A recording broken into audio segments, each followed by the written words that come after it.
तर मित्रांनो, पुण्यातलं टॉपचं इंजिनिअरिंग कॉलेज जिथे मॅनेजमेंट कोट्यातून ॲडमिशन घ्यायची असेल तरी सुद्धा तुम्हाला मेरिटच फॉलो करावं लागतं आणि कधी काळी ते कॉलेज तुमचं आमचं ड्रीम कॉलेज असेल असं कॉलेज. तर अशा कॉलेजची 2 मुलं जी की फायनल इयर इंजिनिअरिंगला आहेत ENTC वाल्या, तर मला काल भेटली होती. तर आम्ही सहज प्लेसमेंटच्या गप्पा मारत होतो. तर 100% प्लेसमेंट इतकी वर्ष असणारं ते कॉलेज, या वर्षी त्या कॉलेजची प्लेसमेंट मुलं सांगत होती की 300 मुलांपैकी फक्त 70च मुलं प्लेस्ड आहेत. आणि कॉलेजच्या स्टाफकडून पण मी हे क्रॉस चेक करून पाहिलं. तर आता ही जी हालत आहे प्लेसमेंटची इतक्या मोठ्या कॉलेजमध्ये अशी असेल तर बाकीच्या कॉलेजेसचं काय विचारायची सोयच राहिलेली नाही आहे.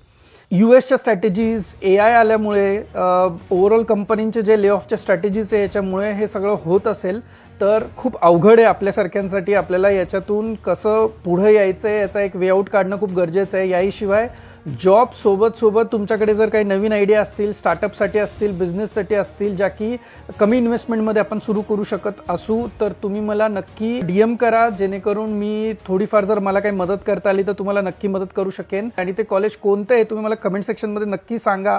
होपफुली तुम्ही ओळखू शकाल.